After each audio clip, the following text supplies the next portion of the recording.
celebration today. And today is, we normally do these,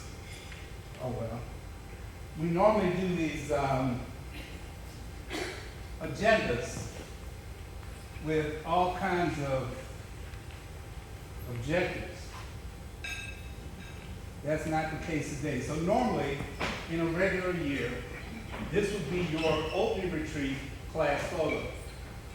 That's what normally would go here. Since we didn't have that, I kind of thought we'd go with these. That's kind of what we had. So, y'all remember those?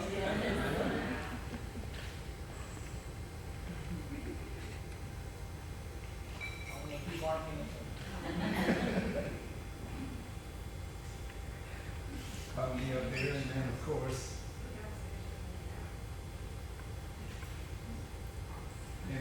later on at headquarters, right? All right, so here's special thanks to our underwriter, principal underwriter. And here are your norms. Remember these? So these don't go away. You still get to do these today. You got to abide by these. And these carry forward. Whenever you meet, you shall do these norms. And remember this, right? So this is all about trusteeship. You can continue to work on this stuff as you go forward. And also on adaptive leadership. So we are really going to be looking at your issues projects and your presentations to look for evidence of this. Hopefully we'll see some breakthrough thinking and some adaptive solutions that you bring to bear. And here's the agenda. So we're going to go through your presentations. We'll have a networking break. So I hope that you get to take advantage of that time being here together. We're also going to grab about 10 minutes on the back end of that networking break to do a class picture. So if you like me, you need to get your hair and makeup, together. Fair warning. Okay? Then we'll talk a little bit about this concept of the visible horizon. Something I use in other work that I do that I hope you guys will find applicable to your journey and where you're headed next. And then we're going to have the pleasure of being joined by Kim Walton from the North Texas Commission. And Kim's going to talk to us about the work that the North Texas Commission does and how it relates into what you're stepping into as community trustees and how to think about North Texas as a region and how important that is to all of us. And then we celebrate you.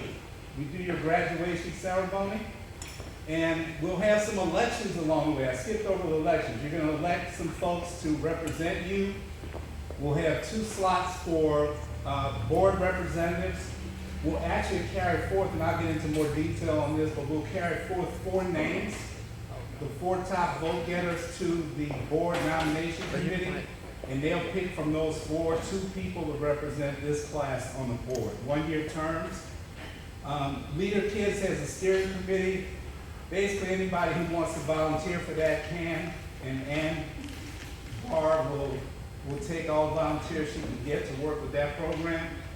And then we have maybe one of the most critical positions for every graduating class is this social engagement officer. Basically, that's the party person, right? But they make sure that your class kind of sticks together. They make sure to organize things and keep you guys connected as you move forward through time, all right? And once we're done with that, we're going to have a little time to actually celebrate. We're going to go out, weather permitting, onto the patio area out here and have a little adult beverage time, okay? So that's the day. How does that sound?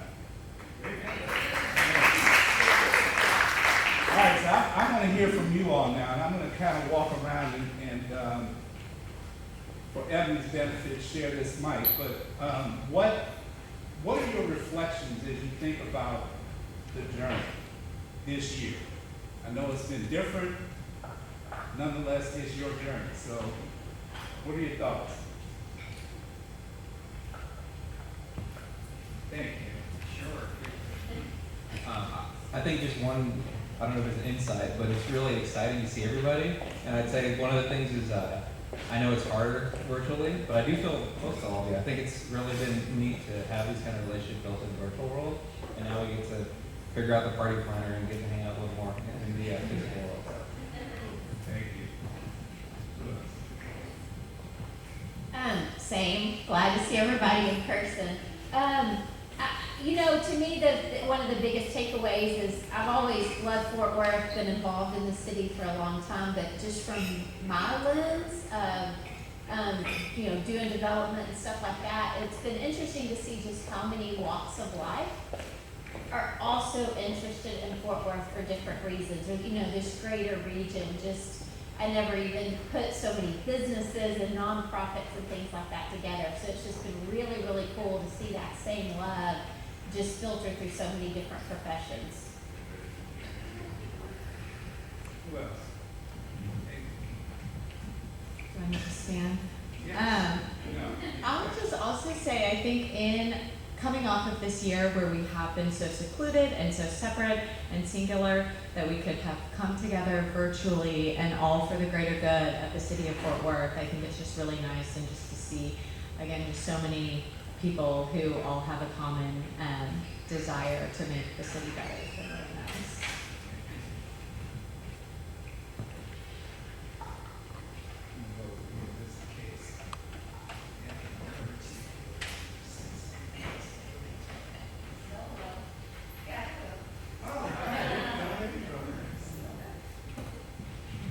Well, it's awesome to see everybody together. I think that as we're looking at each other, we remember our little squares. And it's like, I remember you because you did something or you mentioned something, like, I'm looking for Jonathan because, he's the power guy. So it's amazing to see you all. And as Anthony said, being able to be virtually and touching base and learning about our industry, what we do, and especially how can we help each other now after. That's what I think it's amazing. We're already plotting and planning things with different people, so I encourage everybody to keep on getting to know everybody and use our resources, because it's great. Oh, Stella's my supervisor. Tell me what to do. I would just say that, my own experience has been, especially with this being virtual, you were always being pulled in a lot of different directions, but there was always like this commitment to try to get back to what was happening. And it was so exciting, some of the experiences we had. We were talking the other day about just the history and so much that we learned and the impact and understanding how Fort Worth got to be where it is today. And to work with so many great people, my team, the team that we worked on our project with United Way, it kind of gave me that sense that not only was I connecting with a lot of folks that I probably otherwise would never have connected with, but we really have a great team as a class, and there's going to be all kinds of projects that we can take on together and make a difference. So I'm excited about that, and I'm excited about getting to know everybody here a lot better now we're not virtual.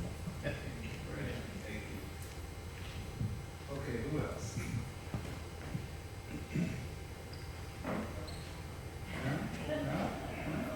They all looking away like I'm sunshine.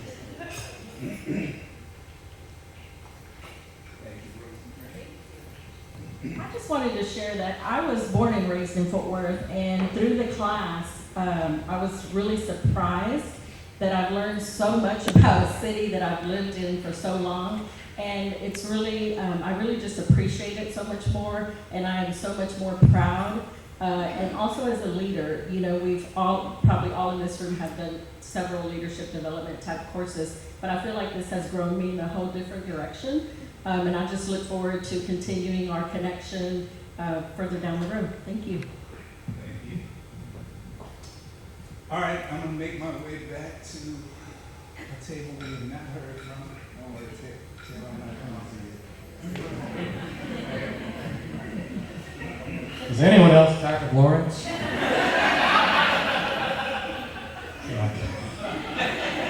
Okay. I've been through several leadership things, and the neat twist here is just the Fort Worth, right? And so I think we can all, I love to collaborate and work with people to get better. But often I do that within my four walls, or my sphere of influence and control. And so this certainly has expanded it and got us thinking in new ways. I appreciate that. I also would just like to say to everybody here, this is quite a subset of what we once were. So congrats to all of us, because we did make it through. And here we are. And that's no easy task. So I'm impressed. Cool. Thank you. All right, you know I'm coming for you. So Justin, you want to go ahead and do this?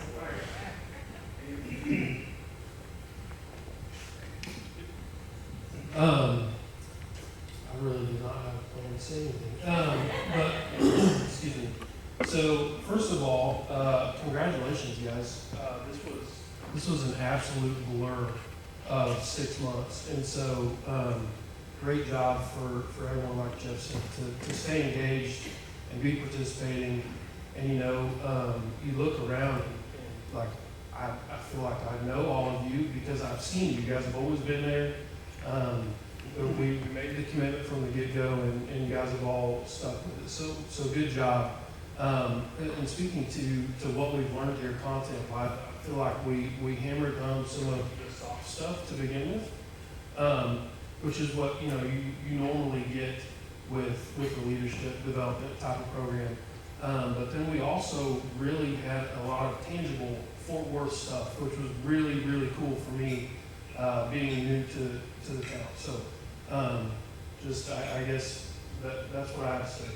Appreciate you guys, appreciate all the relationships that we've made. Appreciate you guys that would hang around at lunch breaks to meet up a little bit earlier before we needed to come back, and just thanks for being here, and I've enjoyed it. So thanks. Thank you. So can we hear Ebony?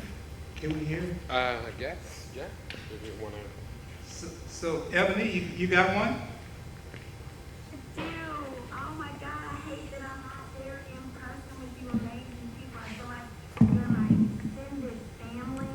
I've learned so much from you guys, being new to Fort Worth. And I'm super excited about the journey that we'll be on as we collaborate and make Fort Worth amazing. With all the brilliant ideas and the collaboration and then your beautiful smiling faces.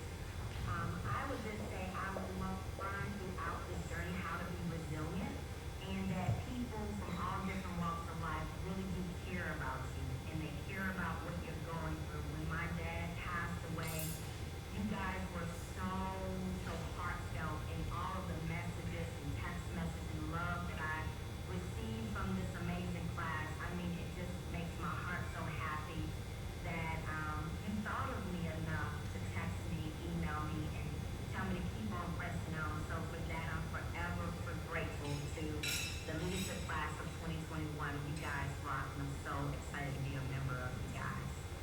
Perfect. Thank you, Ebony.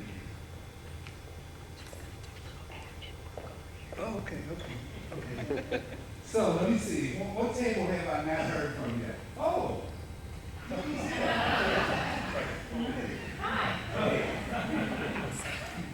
All right, thank you all. Thanks so much, Lawrence. So you all are going to always have a special place in my heart. So Jennifer Trevino, in the flesh, not in a box.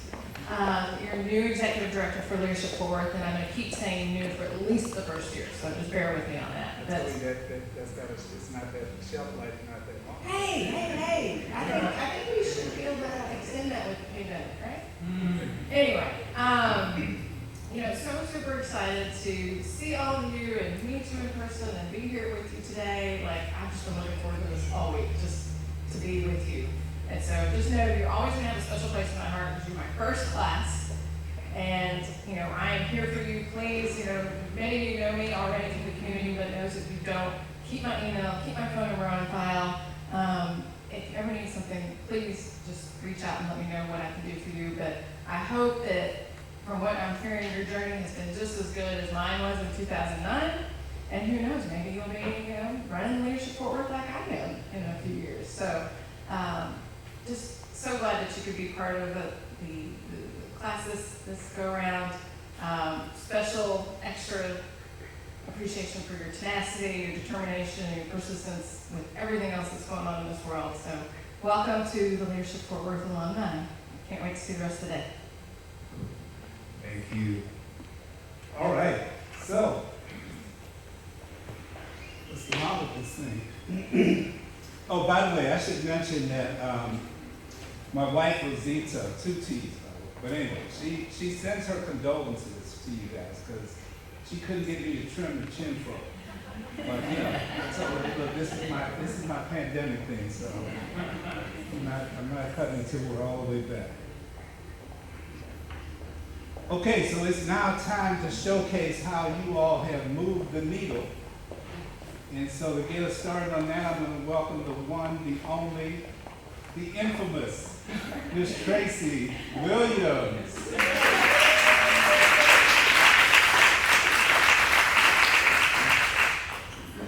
I'm sorry, my mistake. Tracy Renee Williams. My bad. Thanks for using my stage name. I appreciate that. I don't know if I want to be infamous though. I can be your clicker.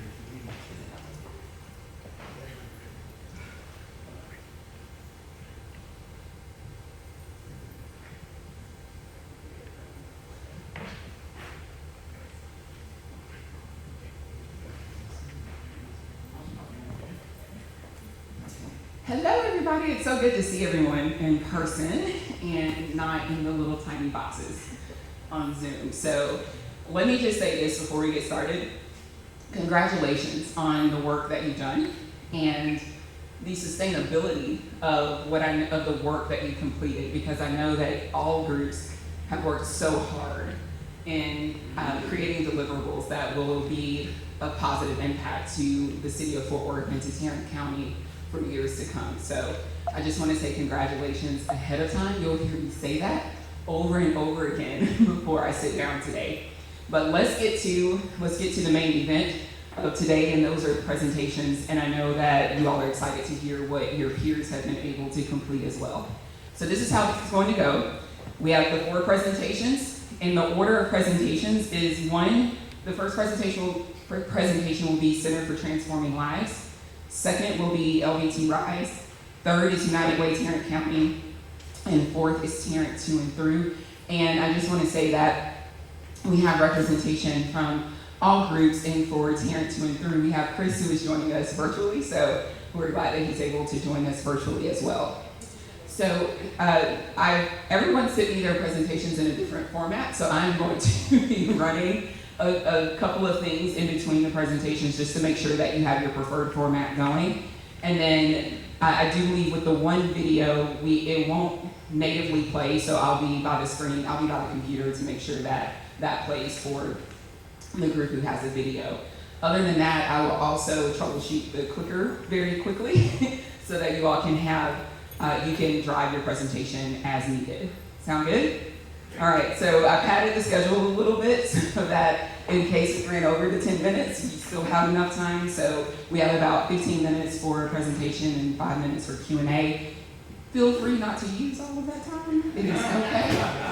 However, you do have the time available to you should you need it, okay? All right, so still have enough time. So we have about 15 minutes for a presentation and 5 minutes for Q&A.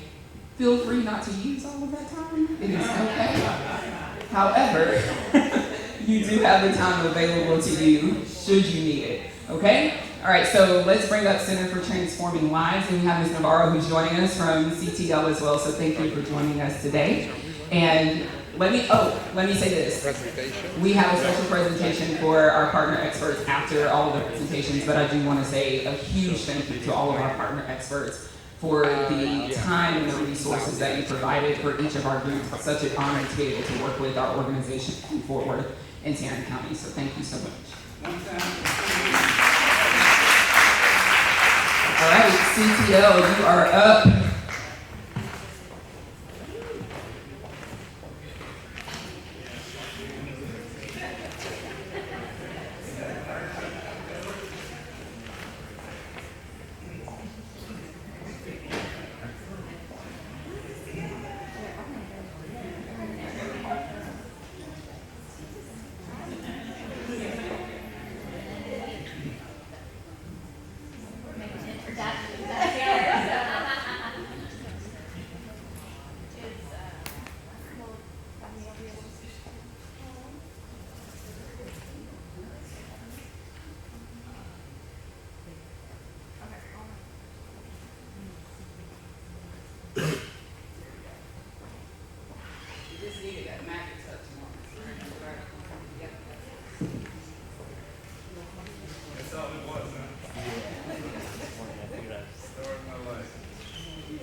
team.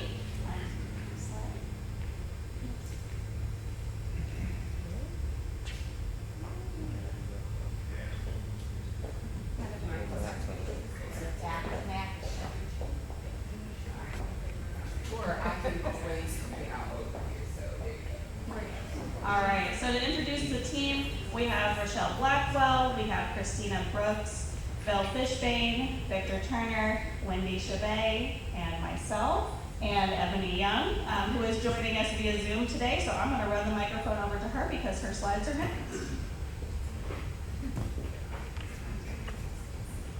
Ebony, you're up.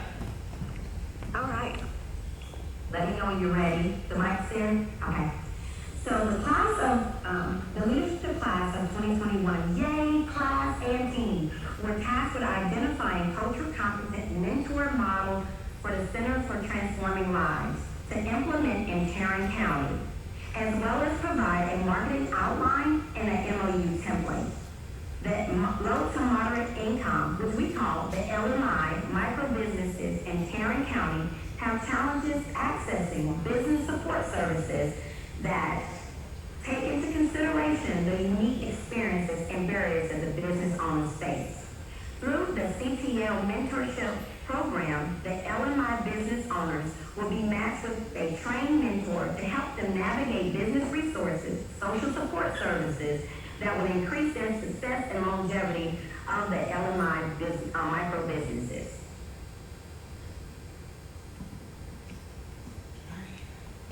We're having a little issue with our slides, but that's our introduction.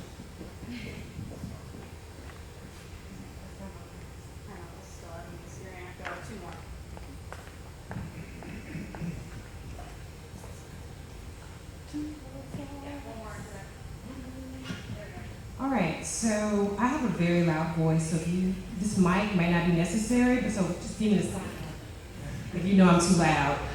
So why did we choose, first we chose a particular model to follow, and we chose the SCORE mentorship model, if you've heard of that particular model. And the reason we chose SCORE is because it's been around for 57 years, and they are one of the organizations that does this and has done it in a very on a large scale for a very long time. And so instead of reinventing the wheel for our mentorship model, we thought this is a great way to use this as a jumpstart for CTL. And some of the reasons we chose it. One, we wanted to be cost efficient. So SCORE is free, and not all of them are free. So SCORE is a free model that you can use, and they have multiple points of access. And not just because it's, we're in the COVID era, it's also because they have webinars, they have in-person sessions. You can also obviously get your mentors, meet your mentors in person. Imagine that, right? That's pretty different. So they have multiple ways you can access their information, and they also have a library of resources that you can use to look through to sort of kind of model our mentorship model after. And the cultural awareness component was one of the primary things for us. I'm not sure what happened. It's one of the primary things that we were focused on, making sure not only we had a mentorship model, but that it was culturally competent, meaning that we could reach those folks who are our customers and know how to reach them effectively.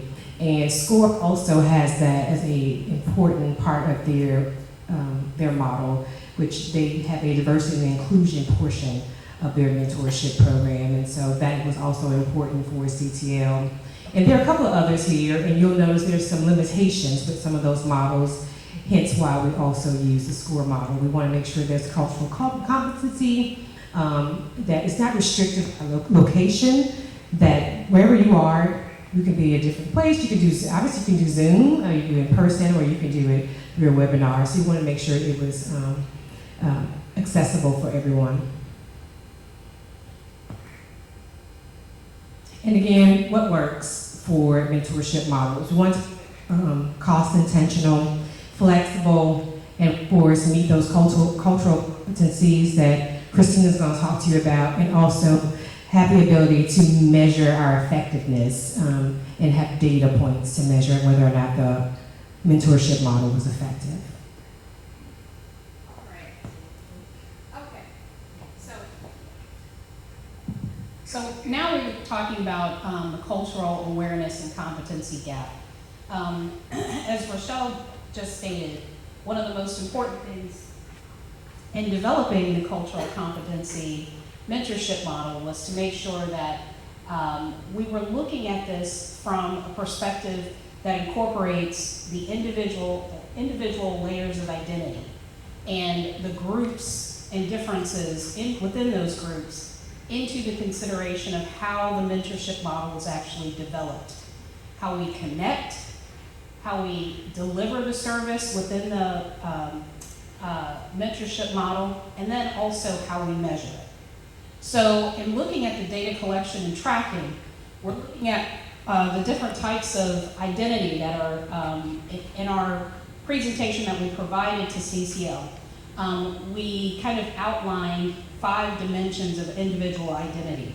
And so we tried to represent those layers of identity in this graphic here, and that's what you'll see, the individual identity dimensions, and then also the types of service industries and the services that would be provided in the actual mentorship model. So it's not specific to a specific business industry per se, or even a mentorship model, but the ideas that should be considered when you're talking about incorporating cultural competency should be kind of common across the board. So next slide, please. So in looking at it from that perspective, we developed 3 specific toolkits that can be used as kind of a layer on top of any existing mentorship model. We, of course, liked the score because it had everything that we were looking at. But we developed 3 toolkits that can be used to assess existing mentorship models and improve them, incorporating that equity or cultural competency. So again, we looked at, we created a toolkit for connection and understanding how to communicate with different constituencies or identity groups that may be mentors, as well as mentees. So looking at how do you engage and attract mentors that have difference, and how do you engage and attract mentees that may not fit into existing models, mentorship models, or may not be attracted to existing mentorship programs. And then we also developed a toolkit for delivering service. So depending on exactly what type of mentorship the program provides, we also provided that equity lens and a way to assess how are you delivering services right now, how can you improve that delivery of service, and then finally we provided a toolkit for equity and metrics and indicators. So how are you going to measure your success in those programs? Again, using that equity lens, making sure that you're measuring the right things, the things that matter, so you can actually see progress and not just kind of rely on feel-good stories at the end of a mentorship program, but actually how did that business grow?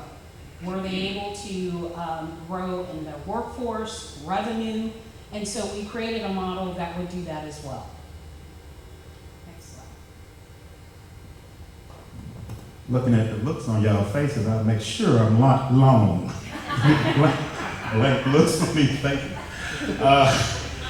Anyway, as part of our toolkit, we wanted to make sure that we had some type of document to formalize the agreement between the mentors and the mentees, as well as CTL having an arrangement with those businesses that they had in the program as being mentors. So we developed a template, memorandum of understanding template that they could use with the various businesses that will be entering into the program. We also outlined goals and objectives and gave a little bit of history about CTL and what their mission is, so we'll align with that with the mentors that will be participating in the program as well as the mentees. So it's something similar to some other programs, but we tailored it more toward CTL and their mission. So hopefully that MOU will be something that they can use throughout their program and working with their future mentors and mentees. Y'all can go back to the front. Well, hopefully they smile now. There's a quote that I love. It's by that famous person, Mr. or Mrs. Anonymous. You know who that is? It goes something like, it goes like this. A company with no marketing is kind of like winking at somebody you find attractive in the dark. You might know you're doing it, but nobody else does. We want to do the same thing for CTL. When they wink, we want people to know that they're there. And with that, our marketing plan, there's a four-part process that we discussed with the team. One, obviously, we want to promote this program throughout the community. Two, we want to secure community involvement. And we want to recruit and train mentors. It's huge for this program to get quality people to train mentees. That's what the mentees are there for. They want to grow and have a successful business for the long term. This isn't a 1 or 2 year deal. This is a lifetime that these people need. Then finally, we want to ensure sustainability of those businesses. As mentioned, we want this to be a long-term plan for those companies. Then next, our general recommendation, we want to provide customized service via social media, such things as YouTube, where we could have our mentors do YouTube videos. The mentee can look at that anytime they want, and then pick a mentor that they think is appropriate for them. Also, they could do it from the privacy of their own home. Next thing we want feedback. The only way for this to succeed is if we have people give positive or negative feedback, and if it's negative, let's tweak it and make it right. So that's my portion. Let's pass it over to Wendy to wrap up the marketing plan. Okay, so as part of what we did for Center of Transforming Lives is put together a schedule of some of the marketing things that Phil just mentioned, looking at that by quarter and how we most promote the program, putting in place the partnerships and the MOU that Victor mentioned, recruiting mentors, and which is one of the really key things of this whole thing, and where all of you all come into play, and all of us as leaders is being mentors to people, and particularly in the segment that we're looking at here, and then putting in place the sustainable model for the program. So that's our timeline. Then on the next slide, you'll just see kind of the 4 key things that we looked at in order to make sure that this program is getting out there. As Phil mentioned, we have a great mentorship program. If the mentees don't know it and they don't know how to get to it, then we're failing. And so that's really the key part of this. And so we looked at a lot of different ways of how we promote the program, looking both at website and social media, looking at how we are doing informational sessions for all the mentees, that they know about it, looking at how we're doing a call for applications for those that want to be a part of this, for both mentees and then recruiting, looking at all the different recruiting tools, again, getting out there to the businesses and to all the people that will serve as mentors in this particular program, looking at the things that we need to do to just sustain it over time, and the websites and things like that, and then a collaboration tool, so that we've got a lot of tools within our toolbox to be able to reach out to people.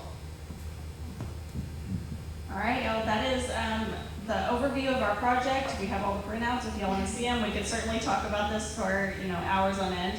But just as a recap, the deliverables that we've provided for Center for Transforming Lives was a recommendation on a mentorship model, some toolkits to ensure cultural competency and equitable access, MOU template, and a marketing plan.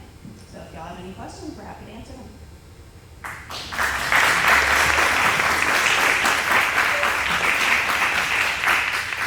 We have about 3 minutes for questions, so any questions that the group has? And don't think we're going to take it easy on you, so. Was there, like, in terms of mentors, specific qualifications, kind of industry-wise, anything like that as far as kind of trying to figure out who this candidate might be? Yeah, so Yes, we did talk about kind of having a baseline for identifying the right mentor. And so depending on what their industry is, we wanted them to have at least 5 years of experience or more in their business, and to show their own success in their business before they try to teach other people how to do it right. And they should identify kind of their specific area of expertise. So we know that some business owners may have a specialty, like if they're on the operations side, or if they really are strong, have a strong skill set in financial reporting, as opposed to outreach and people engagement. We wanted them to identify those areas so that in the match process, y'all can hear me, right? In the match process, you would be able to take those determinants into consideration when you match them with a potential mentee. So the mic, we need the mic for the video. Oh.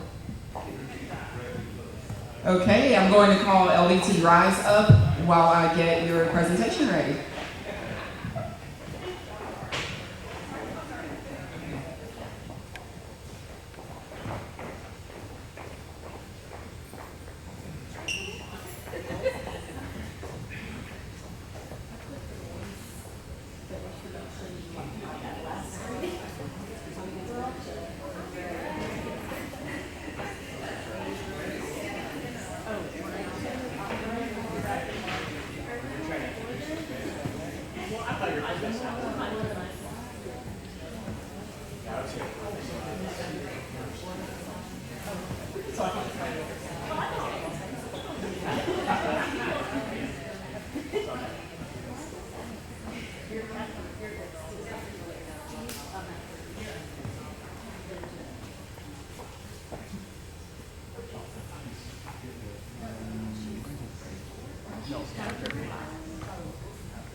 We're showing our individuality.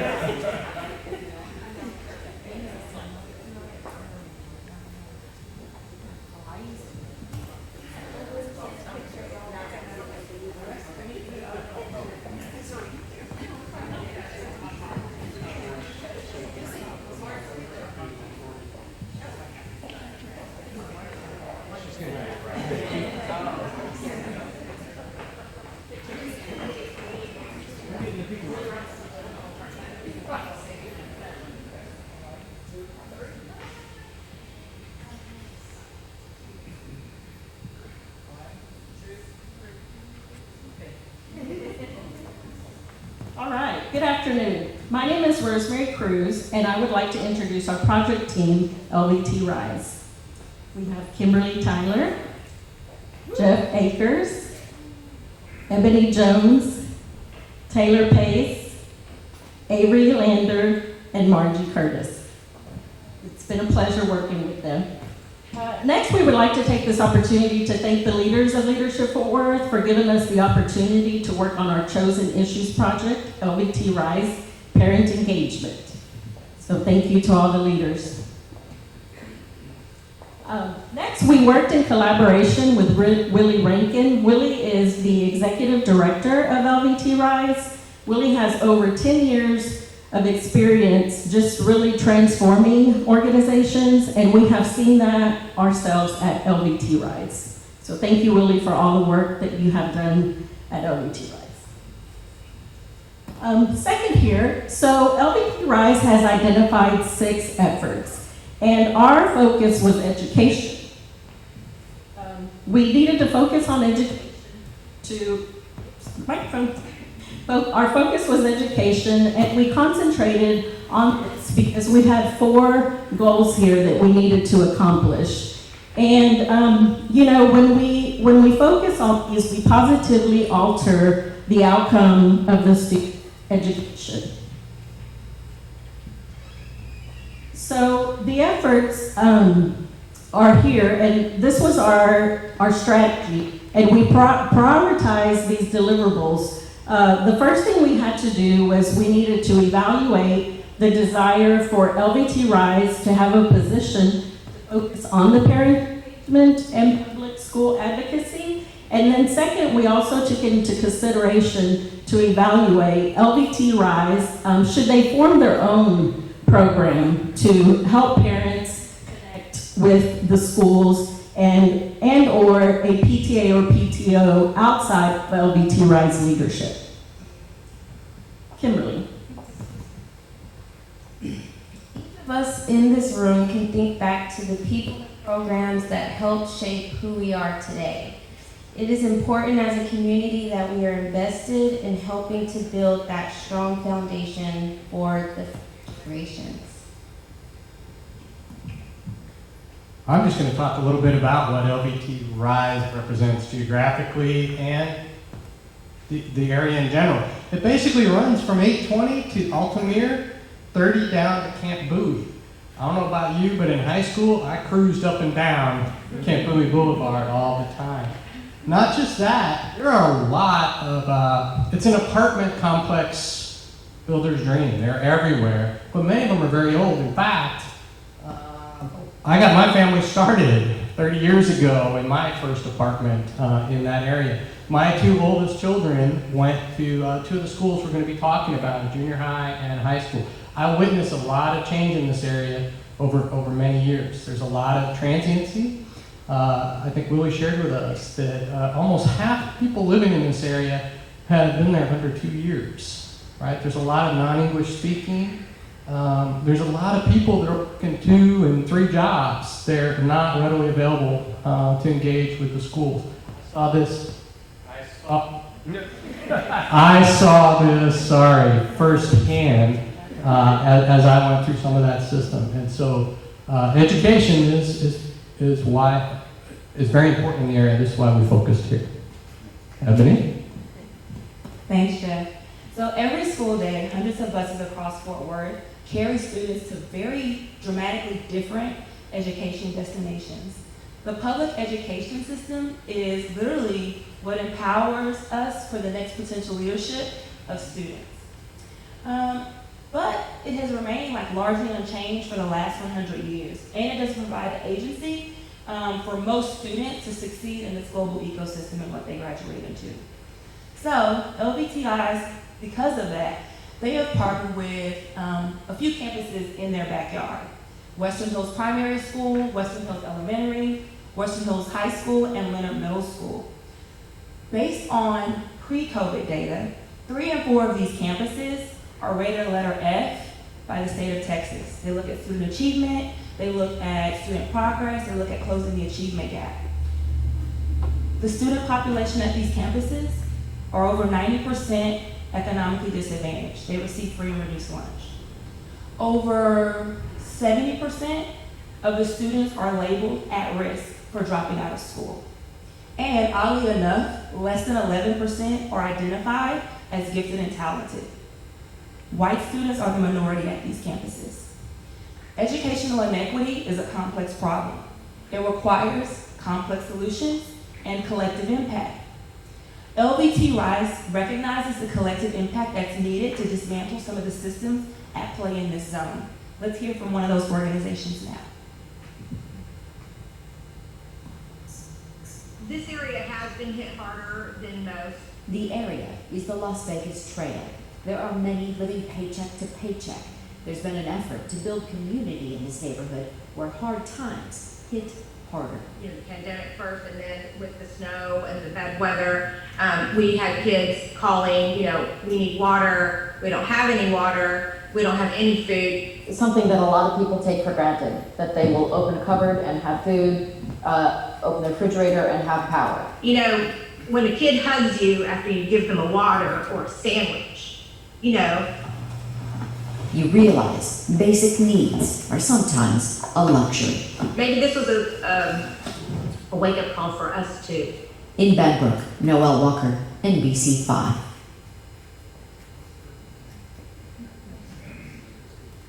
Okay, I chose this particular initiative because although I grew up in Fort Worth, I actually knew very little about this Las Vegas Trail community. But if there's anything that this whole kind of pandemic experience has really reinforced in me is that, the things that happen across the world, the things that happen across the country, what happens across town, what happens across the street, those things have an impact on my life. And so I recognize that, failure or neglect or inequity anywhere in our city, is a real threat to all of our success. So with that, we, as a team, we interviewed different administrators and principals at the schools in this Las Vegas Trail area, just to get a personal account of what was needed and wanted, like from their view, and this is what they had to say.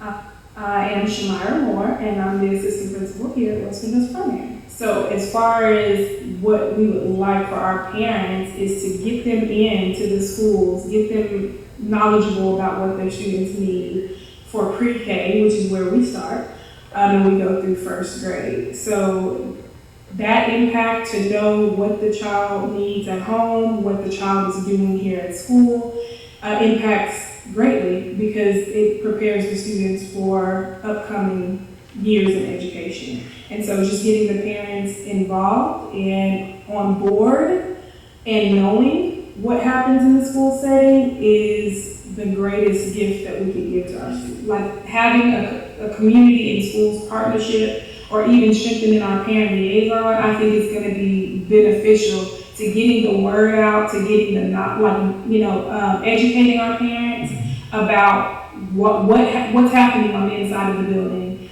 why we need certain things to happen on the inside of the building, and just really educating our parents to have that understanding of why a partnership is so great and so such a necessity. And even helping parents understand what they can do within that partnership. Because it's more than just joining the PTO.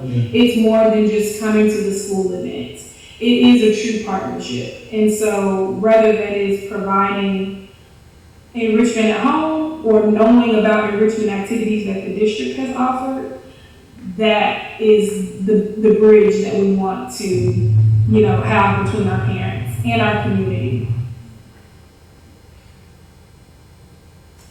So we hope that by now you guys will agree, back to our prioritized deliverables, there is indeed a need for a parent engagement manager position at LVT Rise. Why? Again, the schools, they really lack the bandwidth to be able to focus on this initiative. Our parents need the guidance, to get started and get engaged.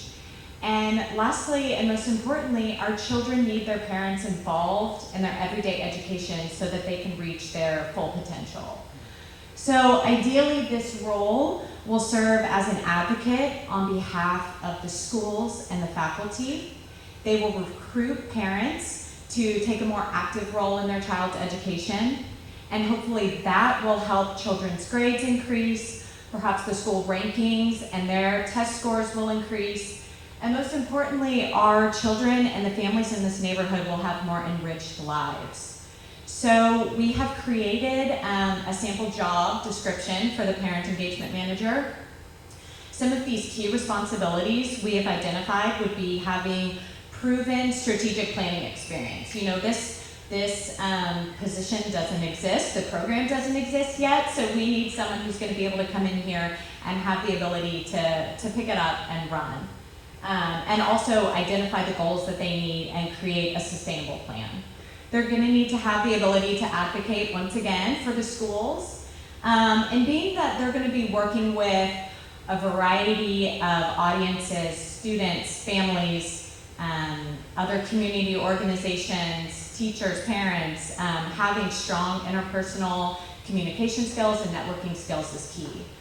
Some other qualifications that we think would be beneficial to this role is someone who has working knowledge and experience with Fort Worth ISD, its policies, Title I mandates, Also someone who just has an understanding of Fort Worth neighborhoods, especially the Las Vegas Trail neighborhood. Again, being that they're working, as Jeff mentioned, with families that spread multi-generations, multilingual families, multicultural families, someone who has experience working with these groups is key. And then lastly, because this doesn't exist, someone who has the ability to have boots on the ground, mobilize volunteers, motivate people, connect our partners with our parents and our schools is vital. So once the person is in place, I'm going to pass it off to Margie here, and she's going to talk about some of the ways that they can get the program moving.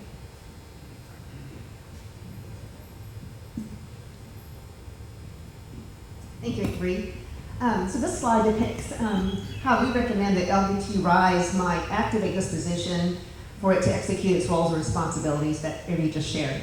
The parent engagement manager would conduct needs assessments and identify barriers in the community to student success as well as parent engagement. And then we also try to get to know the community itself and also the service providers that are in the community and others that might be able to come in to help along this process. She or he will also engage with key stakeholders to build relationships, to convene strategy groups, establish best practices, and then contribute to the development of a parent engagement strategic plan. The manager will get to know the parents and student community through current LBT Rise outreach programs and activities to begin with. And some of those might be the food pantry drives that they offer quite often, on-site apartment complex opportunities, or perhaps local community events like their recent Cinco de Mayo celebration. When the manager has established rapport with the parents from a cross-section of the LBT schools, then that person will partner with them to establish the parent engagement program at each school. We anticipate this might be informal initially, but looking over time, we like to see that grow into something more organized. And it could be just a local group that the parents might create, whoever's the best fit for them and their students and their school. Or it could be down the road a formal PTA, PTO organization that's tied to the state organization. The manager will then walk alongside the parents to help them initiate and maintain school engagement. They'll act as a liaison between the parents and the schools and provide marketing materials, as well as any resources the parents may need to help them be successful. Some of those things might be language interpretation, ESL classes, technology training, or maybe organizational development and leadership training, and just introductions around the community as well. And then as the parent engagement program takes shape, the manager will act as a catalyst representing LBT Rise until parent engagement is solidified at each of the schools. The schools then assume responsibility for daily parent engagement. The manager's role then becomes one of just helping parent groups to be sustainable and impactful over time, thus improving education by helping students in schools improve grades, build community well-being, and have access to resources. Margie. So ultimately, we leave you with this. Parent engagement is a must for children to succeed, and we will empower our children and their parents to grow and develop. And now we open it up for questions. This is excellent. Thank you. I apologize in the beginning, the microphone threw me off, so I almost want to do overtime.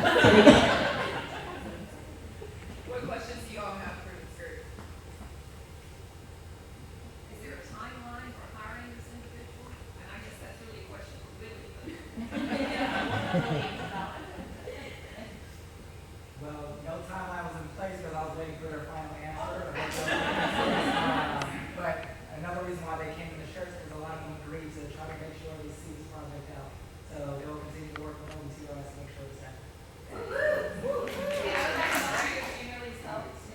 Nice. Tons and tons of volunteers and working with our individuals. So let us know.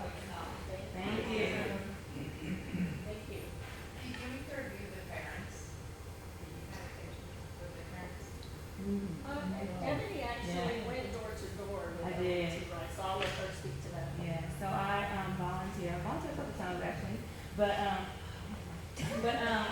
turn it off. Is that what? Okay. So yes, I went door to door in the apartment complexes, surveyed parents in regards to how they feel about the neighborhood, what's their perspective, do they feel safe, what areas do they not feel safe, to kind of get an idea of what's needed. Also visited with some of the managers in the apartment complexes to kind of see what resources they felt were needed in the community. And LEC Rise does host community conversations, and one of the topics is education. So parents will come specifically talk about their needs when it comes to education. A lot of things were different in 2020 because poverty has impacted these schools and the parents when it comes to lack of access to internet or slow internet because of the old apartments. But they did receive the computer literacy that a lot of the parents had was disconnected. So we have these conversations, but the topic changed a little because of 2020 about some of the needs when it comes to education. Congratulations. Yes.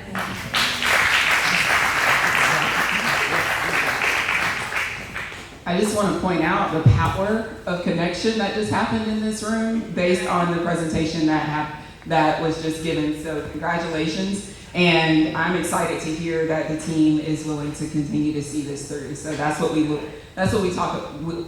when we talk about sustainability and being able to move the needle. So thank you all for that example. All right, United Way, Tarrant County, you are up.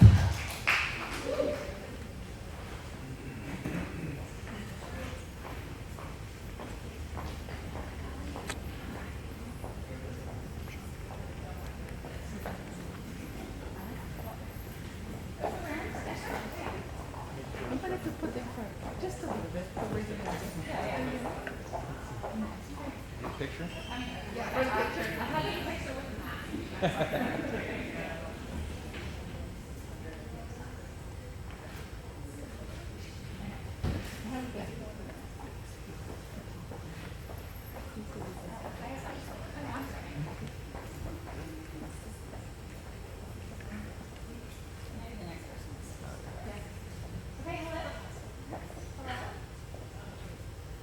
Is it really not working?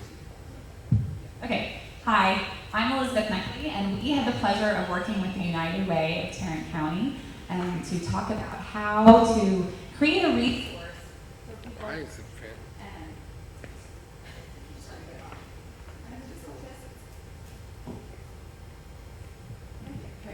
Okay, creating a resource to be able to map out the food available in Tarrant County. As many of you guys know, there's food insecurity in Tarrant County, and it's immense, and it has really been amplified by COVID, especially losing distributions from schools and senior resource community centers. Over 18% of our neighbors are food insecure in Tarrant County. This is higher than national average, and there are over 60 million people in our community that need food. The good news is Tarrant County has lots of people and lots of organizations that are willing to help. We have lots of people involved in the food distribution to our community. The bad news is though, people needing the food don't have access and have a hard time navigating to be able to find those resources. Our goal as United Way was to figure out a way to match up the community organizations offering to help and the people that need food. To accomplish this goal, we have developed a food map that can be used as a resource. Okay, Estela Martinez Stewart, it's a pleasure to be with you. So with United Way, as you know, they are involved in a lot of different areas, and they help the community in a lot of different ways. But Feeding Tarrant County is one of their big initiatives. And one of the things they gave us to start our research, our project was more research-based. It was a series of organizations that, in different ways, they're all providing food or helping people find food. So as you see in this slide, you probably know a lot of those organizations. The Tarrant County Food Bank, Meals on Wheels, you start putting in your mind, they take care of seniors, this one take care of, work with the schools. The ISDs, we also have the schools, the minute that kids were sent to home. People realize how many of our kids depend on that lunch to eat. To get fed every single day. So we saw how United Way partnered with some members of our community to distribute food, to prepare food, to give food. But some other organizations in our city, so the ISDs, Arlington, Tarrant, those are the ones, some of the bigger ones, also the smaller mid-cities, Mansfield. But organizations like Tarrant Churches Together, that was a great resource that one of our teammates was able to find to see what the churches were doing. Because it was a big task. One of the things that we decided to do was to, divide and conquer. So several of us concentrated on a different area for our research. Throughout our research, we found organizations like Smart Parents 211 that probably a lot of us are not familiar with, but they're tremendous resources for people to find food, to the point of you put your zip code and you'll be able to know, is there a pantry? Is there a food distribution on Wednesdays at 4 o'clock? Lots of information, but one of the things we realized, it's we weren't even aware of those organizations. So you can only imagine how people that really need the food, sometimes they don't even know this exists. Some other one interesting, Farmers to Families, and some other ones that, due to COVID, they were created. Literally, the USDA will pay farmers. Probably at the beginning of the pandemic, you saw how food was being wasted and just trashed. And here we have people in communities, with the dire need of food. So organizations like that, and we changed the slide. It was extremely interesting to see how they partner. Chefs in our community, they stepped up. What do they know how to do? They know how to cook. So there was tacos for todos.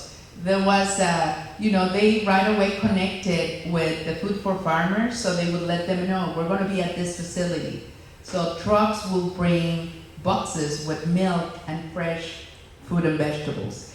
So one of the things we realized is that huge need that is there. Also Mercy Chefs, that's another organization that is a national organization, like World Central Kitchen, they're national organizations. And chefs in our community sign up to participate and get involved. That was very rewarding through our research. But then finding places, the big organizations, they're extremely organized. You go to your website, you can find all this information. But there's other places like smaller churches, smaller organizations that if you don't know that they exist, you don't know they're offering food. Case in point, the consulates. Several of the consulates in our area, in specific, the Mexican consulate, the Salvadorian consulate, they all have lots of people in our community that need help. So they reach out to the connationals to start helping or find resources in the community. So we were able to look at places like that. Also the Funky Town, I think at the very beginning of our presentation, somebody was talking about that idea. And that's amazing how people, create unique things. And I think they were having issues with getting licensed from the city, something like that, you might remember. But this is something that we tried to add, those pop-ups. And now we're going to tell you, after we did all this research, what happened. Okay, so who's hungry? No, lots and lots of data collection, as we talked about earlier, that went into this process, initially by zip code, and then we found some organizations that were also collecting data. What we were able to do was to take this data, get it to the TPW, City of Fort Worth TPW GIS team, and they were excited to volunteer to help us in creating the map that you see here, which identifies areas where there are high concentrations of available food and the lower concentrations of available food. The green, the darker the green, the higher the concentration of food availability. So you'll notice that basically east of I-35 and south of I-30, you have the highest concentrations of food availability, starting from the center city and working kind of to the southeast. In the far northwest corner, you'll also notice a big swath But beyond that, you start to see those areas that go from green to kind of a yellow and then an opaque and then the red areas, whereas there are almost no resources available. So what this does is two things. It identifies very quickly for people who are in need of finding places where they might be able to find meals, kind of narrows down their geographic area of search. There's also data that will come along with the maps that will give them more specifics on locations. And it also identifies for those service providers those areas where there aren't very many resources available if they're looking for where there might still be great need. We don't think about it this way, but with COVID, so many families that never had this need before all of a sudden found themselves in need. So you can't just look on a map and say, well, generally people in this area or that area are probably not going to be in need. We just don't know. So we think this is a very effective tool. We talked about, as part of this process, how we update this map. What we found is within like the first week, a lot of the data had gotten stale because there's constantly so much turnover happening in terms of new service providers coming on. And so one of the recommendations that you'll see will have to do with how the organization goes about continuing to keep this fresh and updated. Okay?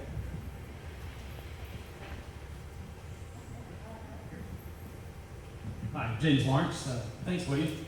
So, all of this data and research and resources, along with the development of the map, have informed our recommendations to the way and how to implement and expand food resources availability in Tarrant County.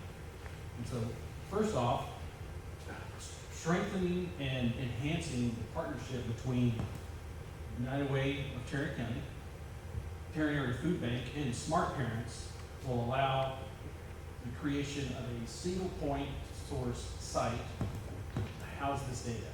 And so then that single point site will include a map, just like the one that William just described. And in addition to that, we'll have an online form that providers can come and register their food offerings. And additionally, that map will, as William just pointed out, will be continually updated on a regular basis. And so that'll be something that both United Way, Smart Parents will manage on the back end. And then thirdly, the site will include a master calendar of food events. And so to further enhance this site, once it's up and running, United Way will then have the opportunity to add a link to that resource site on their page, Feed Tarrant. And then lastly, nope, that's it. Well, one more recommendation here. Lastly, to promote the site, we'll do that through social media via United Way. And then we also talked about the opportunity to have PSAs and even short videos with local leaders and to promote the site, and then also the possibility of some radio spots and things like that. So, now I'm going to ask Faye with United Way to talk a little bit more about what they're currently doing and how this initiative project can plug into that. Thank you, James. They asked me as the partner expert to come up here and take 1 minute to sort of say, what is the relevance? Why were you even bothering to do this? We brought this project to Leadership Fort Worth because we needed more hands and more brains around helping us to make sure we were finding as comprehensive a list of food resources as we could find in Tarrant County. And it's everything from the smallest church pantry to our friends at Tarrant Area Food Bank, who are represented here by Jeff. And we're just trying to get as many of those resources together in one place as we can. And why would United Way want to do this? So that we can be the best partner to the community that we can, so that we can help people like Tarrant Area Food Bank see from the map where there might be new potential partners for them to establish food distribution sites. You know, where is a church who actually has the facility that they could offer to a bigger organization for food distribution? This all is the result of a small but mighty team who have big hearts and who love to do research and who have technical skills. And they have combined all of those elements to produce what you've heard about here. And they have gone way beyond the deliverables that United Way asked for from them. And we are thrilled to have partnered with them in this effort. And in the future, we'll look to see how much of this we can build out to keep active. But you've really started a great ball rolling, and kudos to all of you. I know, I have to follow that. But it is, it's call to action time, right? So this is awesome. So now it's, what can you do, right? And the answer, of course, is a lot. Volunteer, personal donations, corporate impact, these are all great things, right? Let's take advantage of being able to volunteer at food banks, at the distribution centers, any event really. And it can be one event or it can be ongoing, right? Lifestyle changes. The thing to remember is that every hour counts. There's personal donations, so whether it's food, money, anything you do, obviously very direct impact to fight hunger. Corporate impact, that's huge, right? I mean, I love that. It's really trying to get a sense of understanding what is your company doing to fight hunger. And even more than that, leaders, right? Let's drive that, right? What can we do, whether it's financially, there's fundraising, corporate match donations, stuff like that. There is volunteers, big organizations go do something, right? And it's even as far as like, can your company have a mission of fighting hunger? Is that something that you can put on there? So it's things like that that are just awesome. Last but not least, of course, raising awareness. We don't want to be winking in the dark. That was a good one. So we don't want to be winking in the dark, right? Last but not least, let's raise awareness. Follow United Way of Tarrant County, Tarrant Area Food Bank. I don't know what the best social media platform is, but we should probably do that right now. Call to action, right now. No, really. I know you guys are being very polite with the eye contact. There we go. So let's get on there. Because once this thing goes live, that was the thing we talked about, right? It's got a lot of really awesome information as far as, where the food can get, who's doing stuff. Lots of needs, putting it together, but we don't want to be winking in the dark. So we got to get the word out. So let's do that as a community, share and and like I said, lots of great people, lots of great things going on, but you also heard the stats, right? So we know just through the stats or with our own eyes, every day there's still people in need. So we can't do it alone, but united, we can make a difference. Woo-hoo. Thank you. We have 3 minutes for questions for United Way. How do you go about to volunteer? What do you need to do to become a volunteer? It depends where you want to volunteer. I mean, all the organizations that we showcase in the one of the slides, I mean, with our friends from Tarrant County, with United Way, the smaller organizations, I can tell you from the consulates, churches, literally, they're constantly asking, please volunteer, please donate. If you look at Facebook, seriously, you're gonna see so many places that they're just asking, we just got a truck full of boxes that we need to deliver. We just need people to help us put it in the cars. And I think for us as leaders, we have organizations like the one Elizabeth has that they have awesome volunteers, but we can be the starters, getting somebody in our companies to say, guess what?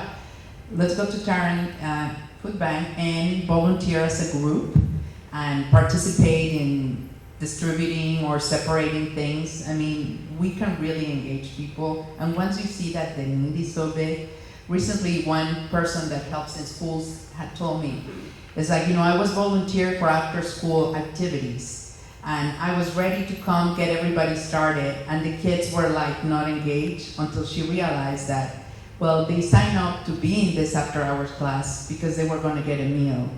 And she realized that, okay, before I even open my mouth, let's go and eat.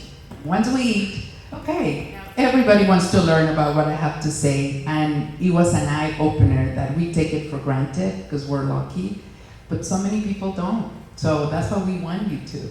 Yeah, and I think probably part of the vision for this was just kind of like a one-stop shop where folks that can, whether it's volunteering or providing food, and then the real big thing though was the folks in need, can they find it? So the vision's pretty awesome, like being one-stop shop for people to connect and volunteer.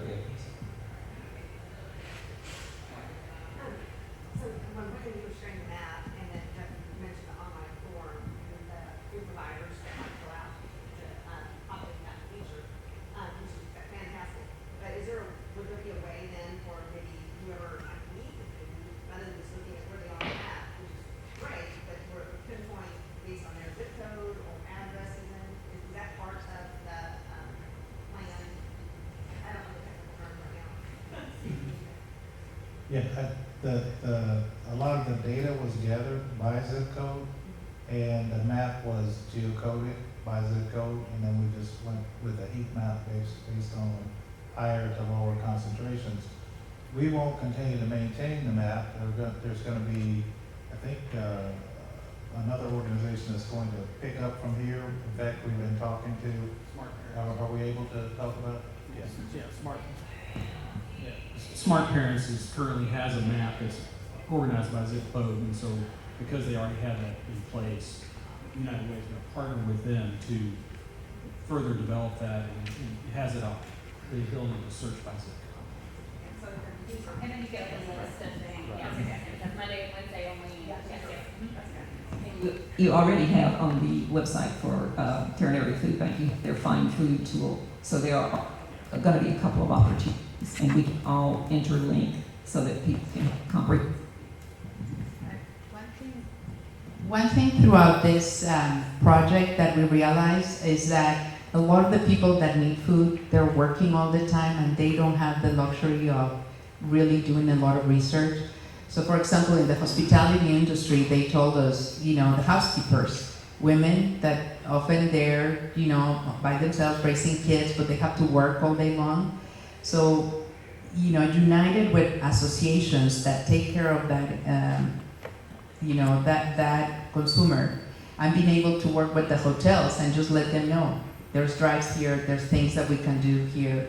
I think the united word is awesome because it's getting our community united just to find who needs the help and who's offering the help, but we need to remember not everybody's as savvy as we are reaching out things, and that's where we can also help distribute. Thank you. Fantastic. Congratulations.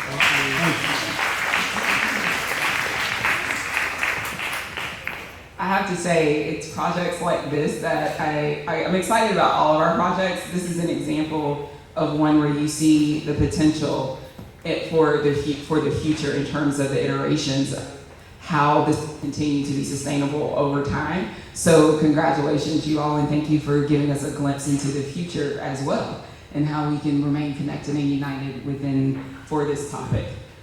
Okay, last but not least, Terrence Tooley, come on up and I'll get your presentation ready.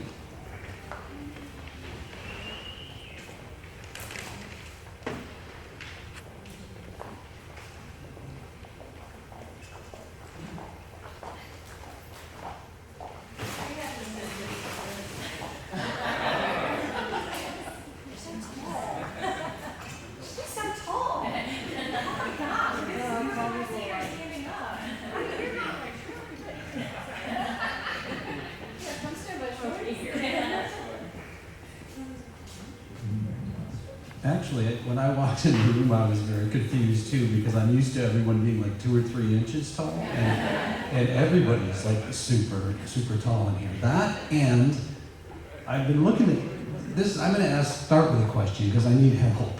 I've been looking at these trophies since I came in here, and buffalo back in the day probably, the longhorn, yeah, deer, yeah, but that's mule deer, and that's a Texas thing, but are there reindeer in Texas? I mean, I don't think that's a long way from home, so I know I'm a Yankee who's a long way from home, but I've been confused, and so if anybody can help me later with the reindeer. Yeah, but we're not supposed to see them. We're supposed to be sleeping when they come. You just know. Okay. Very good. So thank you to everyone for being such great partners through this experience and for terrific presentations that we had today. My name is Joseph Babcock, and I'm just going to introduce the members of the team. So Melanie Presser over here, Justin Pike, Kim McQuiston, the question, and Karen Derrick. Those are our very tall team. And we're going to talk to you today about the T3 mentoring program. I'll describe it in a way that I'll describe a general issue. How many of you remember back when you were considering going to college? And did you have the information? I know that my parents at the time hadn't gone. They couldn't really advise me. And so we're going to be serving kids, so to speak, who also need mentorship and guidance as they make that transition and trying to decide what's right for them. And recently, I mean, Aunt Becky went to jail over this issue, right? I mean, we've got people like trying to get their kids into Stanford and Harvard and all these places because The Atlantic had an article about this a couple of weeks ago, and The Atlantic got accused. I'm not smart enough to understand the Atlantic articles, but I did my best. And they were basically saying that education is being divorced from college choices in a lot of ways, that it's more about branding now rather than kids trying to find out where they're going to be best served. So this is the T3 mentoring program that we're going to share with you today. I think is going to be part of the solution to that problem. And so with that, I'm going to hand the mic over. Oh, that's still me. So what is the partnership? So the partnership, it's a partnership of school districts, colleges, universities, employers, and all interested parties to focus on serving students and families to try and figure out how they're going to go forward so that when they make their college choices and they can find those educational solutions that are going to help them to be leaders going forward. I'm going to try to make this video work. So Yeah, we're going to show you a brief video.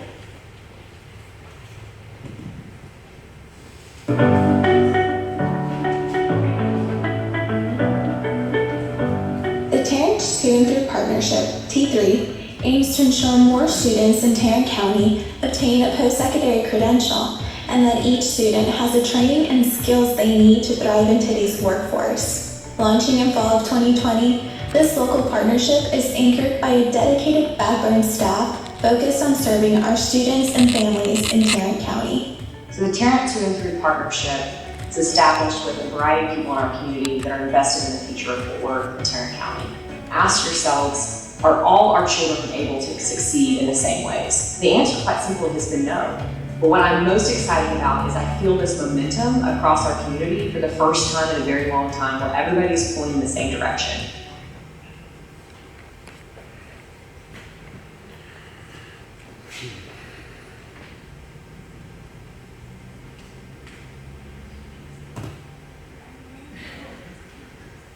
Make more jokes while we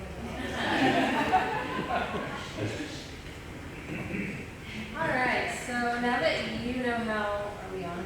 Yeah, you can click. No, you click. Well, yeah. Hello, everyone.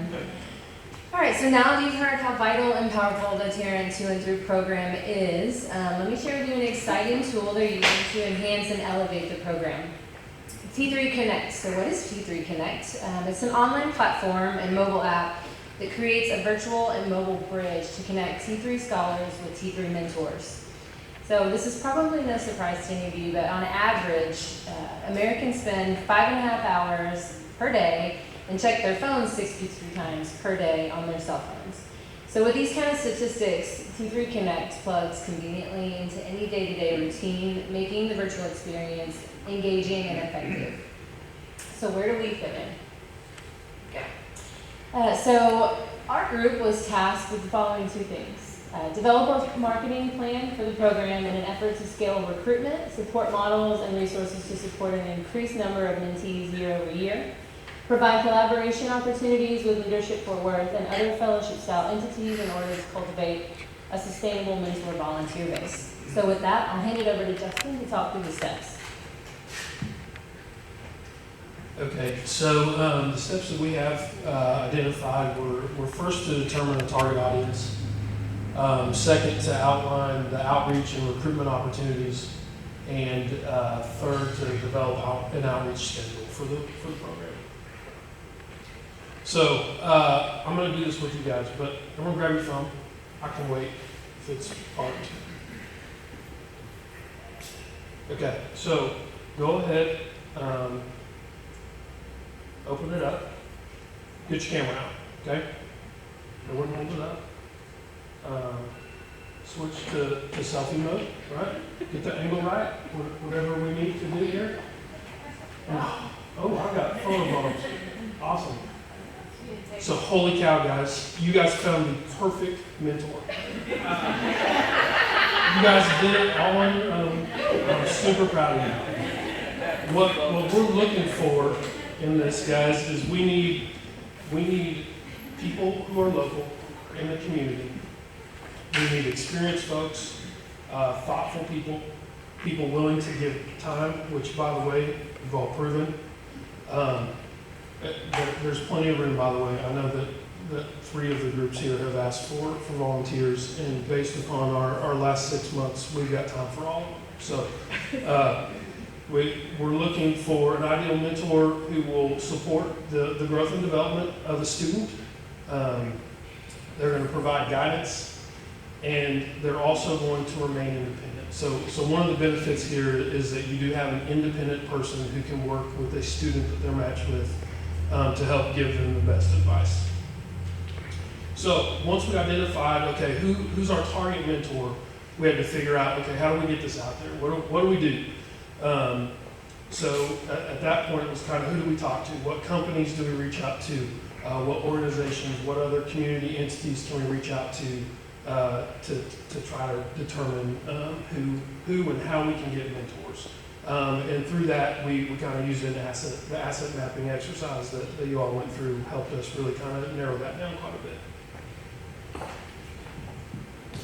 All right, so just like Justin set up for us, I know we all had that exercise that we did in the course, and it was really trying to figure out your network and how your network can be a benefit to those that you are working with, and particularly in projects such as these that we've all been working on over the past few months.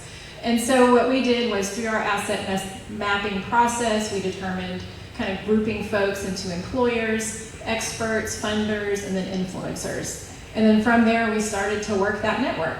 And we reached out to people that we knew within those different groups to begin to essentially develop a database for T3 to start with, in terms of who is that point of contact within that particular organization. And so, for example, I reached out to Lockheed Martin, and I know somebody on the government relations side, and I said, hey, can you get me hooked up with someone that works your volunteer group? And he said, yeah, sure, here's this thing. And so then I reached out to her, and she said, oh, that's actually this person, and we're a partner with T3, and so I know all about it. And it was great to really kind of see that come full circle. And I think as we begin to dig in further to this map, because like many of you have said, I don't view this as a static list. I mean, this list will continue to grow as the program goes. This is a place to start, but certainly as you get involved, which we're hoping you will, we can further add to this networking group and begin to reach out into further areas of the community to help identify mentors who want to partner with these Fort Worth ISD seniors in order to help give them an idea as far as just having a friend to have a conversation with who has a career that may be a similar career interest that they have. And so, just telling your life story and connecting that with them and how they can use that along their personal and professional career track is really important. Yeah, I see Taylor laughing back there. I think it was during that same day that somehow Taylor Pace's church came up. So you're already in the asset mapping process, even though you didn't know, right? There's other folks in here I'm sure we can connect with as well. So with that, I'm going to hand it over to Karen to provide a few more details. Okay, y'all, so here's what I want to know from you. I want you to close your eyes for a second. And I want you to dig deep and think of one adult when you were a senior in high school or maybe a freshman in college who affected your life. And I want someone to shout out, open your eyes, because I'm going to throw something at you when you answer. I want you to open your eyes and tell me one thing about that person. Okay. My uncle was like instrumental in encouraging me in a way that I couldn't hear it from my own parents. There you go. Who else? Who else inspired you? Taylor. My football coach. Really? Yeah. He always, told me to go, reach for it, go for it. Okay. Who else? Who inspired you? My dad, I would go on to exercise. You're like, yes. My dad, in the sense that I would go with him in the morning to do exercise, and he would have his video cassettes about being the best salesman in the world. And I was just riding along and learning what he was learning at the end. See, that's perfect. Okay, so now you got to college. And Mom and Dad, when I went to school, they were a long distance call. So you had to call collect from Karen. Yeah, she's not here right now. Hang up and they call me back. Like, I don't know about y'all, but there was no cell phone when I went to college. And so that connection even got lost with my parents for a while. So I had to depend on these people on school. So tell me what one of those people looked like. Tell me one thing they did. They encouraged you. But what else did they do? Did they guide you anywhere? Did they show you a way? Did anybody show you a way anywhere? Because what we have set up for T3, they have a great marketing plan going on. They have a great everything, but what they need are mentors. And we can talk about it all day long. We can give them a list of people to call, but what they really needed was a recruitment plan. We set up a 2-year recruitment plan, month by month for them, with a list of things to do each month. Our first phase is going to be planning, and that starts right now and goes until December, because their goal is this time next August of 22, they will have 200 mentors ready for these kids to go. So in this time period, they have to hire and train a volunteer coordinator. They have to cultivate the groups. They need to get in front of these groups. If anybody knows anything about sales, who's in sales here? Who's in fundraising? Yeah, okay. How many people you need to get in front of to make one sale? 10's actually, yeah. But 100's good. So they need to cultivate, and they need to present to at least 2,000 people to get 200. And we've set up a plan where they will over-recruit, because y'all, when they recruit 250, someone's going to die, someone's got to move, someone's going to have a baby, and someone's just going to be bored with the idea that they got excited about in the Rotary Club that day. So they're going to plan to overcommit, get mentors to overcommit so they can have room for dropouts. The next phase of the plan starts in June of 2021, and they are going to start doing this is like right now, they're going to start presenting to the groups, they're going to secure in volunteers, they're going to follow up with each mentor month. So let's say y'all commit today, and I'm hoping you will, because I got a Reese cup that's really thinking you might. If y'all recruit today, now next month when they're doing more, they got to go back and go, Stella, hey, still thinking about you. They still got to keep going. And so they're going to have all mentors and recruited by next July. So next slide. And the third phase is going to be retention. So next August, they're going to kick off. They've connected 200 kids with 200 mentors, and they're going to be meeting monthly. But who's going to make sure they meet each month? Who's going to make sure what's going on? So they're going to set up weekly digests to make sure the mentors are in place. Someone's already taken care of the mentees. We're on the mentors over here. Okay. They're going to do monthly office hours to set up to connect. And not only the one person, Chris, who we worked with, hey Chris, not only will Chris do that, but other members of their team will do that. So they have a plan completely to make so many presentations a month, so many recruit so many mentors a month, and then how to maintain their mentors along the way. So they've really got an in-depth plan to make this recruitment part happen. So we're really excited for them. But our biggest thing is right now, is we want you to think back again. Somebody who influenced your life. Or maybe you didn't have anybody who influenced your life.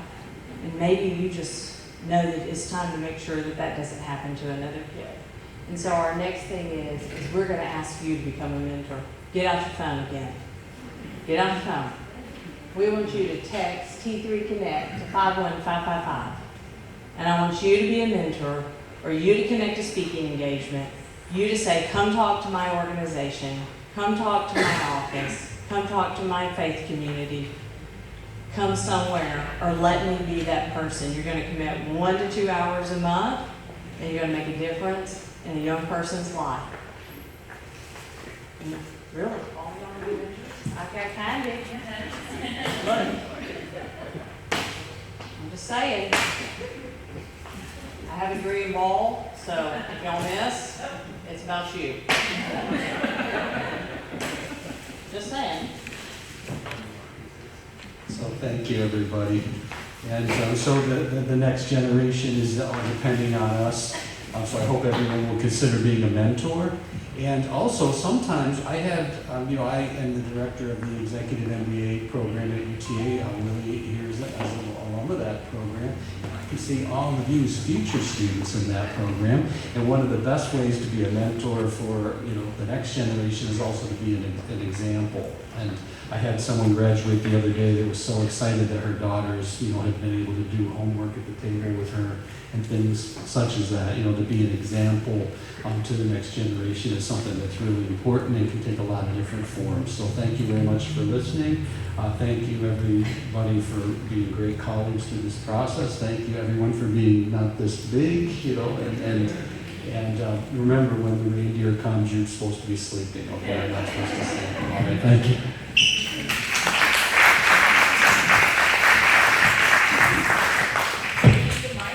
For questions. So questions for this group. Are there any questions? I do. I walk Middle East or something. Just in terms of being company connected, how does that work? I think I'll do my best, but also the folks that are, is there a process or just individual communication? Well, I think, the best way for someone to volunteer is, think about the reason you've done something. It's typically a one-on-one ask, but the chance that they're going to get to ask 2,000 people one-on-one on the streets probably not going to happen. So if you can organize a group meeting, maybe an internal process that y'all have for opportunities to get there. And I think it's getting your leadership to commit that, hey, where I am at, Community Healthcare of Texas, we're going to commit to 10 mentors this year. This is going to be our agency project. And I think in being a leader in that kind of starter in this will be what makes the difference. And the same thing with your faith community or any other place that you belong. Other questions?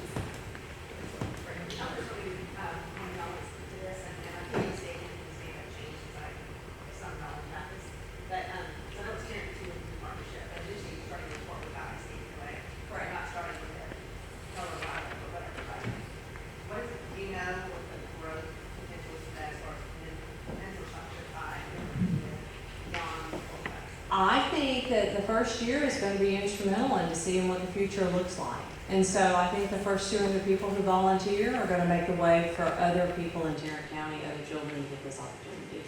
We got to start small and grow big. And volunteering starts July 2022.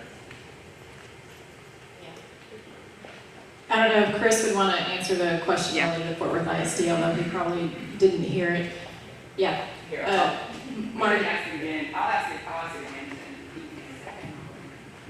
So Chris, if I ask the question right, Margie, it's what's the growth potential beyond Fort Worth ISD? Is that the question? Okay.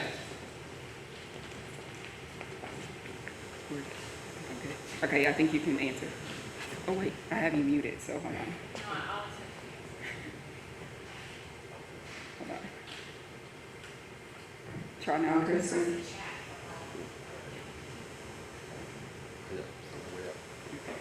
Can you hear me okay? Yep.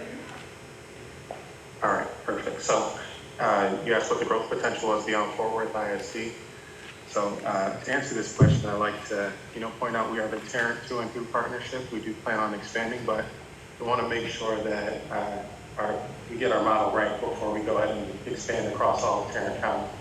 So in the foreseeable future, so going into this next school year, we will still be primarily partnering with Fort Worth ISD, but we've been in conversations and talks with other ISDs across Tarrant County about just that growth and expansion plan.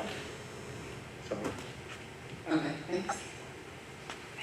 did you hear me okay? Okay. Any other questions? Any other questions? Okay. Yeah, Mark, sorry. Go ahead. I'm sorry. The scholarship program we have, is that tied to the MNT? If you don't know, there's a gap. No, that's a Chris question. Sorry. No, we're just on mentors. What's the question, Mark? Is it Related to the scholarships. Okay. Yeah, this is the, I understand that scholarship program on Belmont. And I didn't know if that's tied to what you're working with, and then to Word. That was not. It was just, achievements. Okay, yeah, we can ask that. The question is, what's the structure around the scholarship program, and is it directly connected to T3 Connect? That is a really good question. So our first and last dollar scholarship programs, they are for any student that has taken the T3 pledge at one of our 6 full launch high schools. And it is loosely connected to T3 Connect, but it's not directly connected. So that's through our college and career director. She manages our first and last dollar scholarship programs for all of our students attending one of our 6 partner colleges and universities. So, and actually 2 of our group, our Issues Initiative members represent our partner colleges and universities in Tarleton and also UTA as well. So I can share a little bit more, but it's not, I'll say short answer, it's not directly connected to T3 Connect. Thank you. Oh, one more question. Do you have any keto-friendly snacks?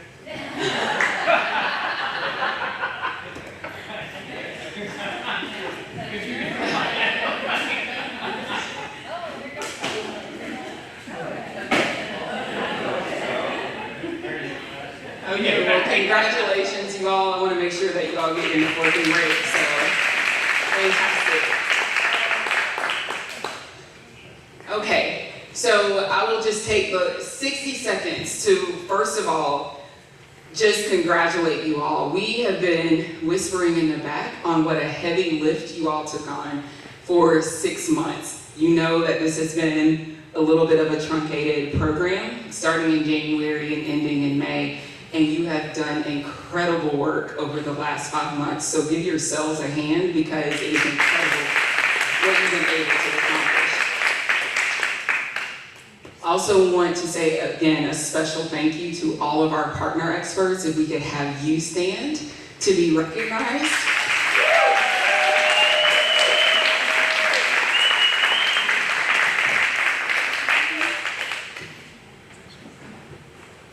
So we got Tiffany, I need one more if we can. That'd be great.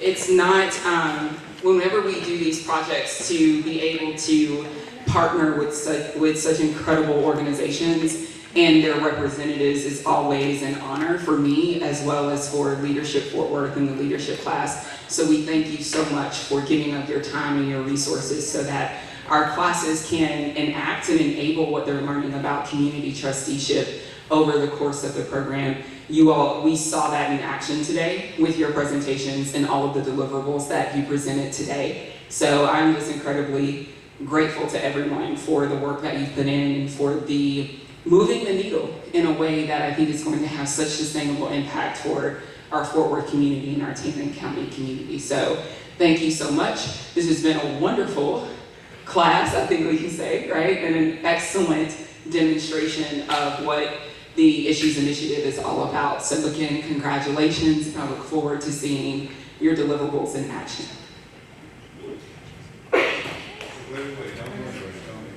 She tried. So listen, I want to add my thanks to all of you, to the partner experts, and I also want to thank this young lady. because I've seen this program, this Issues Initiative program, for 7 years now. And since she started touching it, not to cast any aspersions on anybody before, because they did great work, but it has gotten tighter and better, and it's achieved new heights each and every year. And so I'm very, very thankful for Tracy and the time she's put into this and the work that she does behind the scenes to make it happen.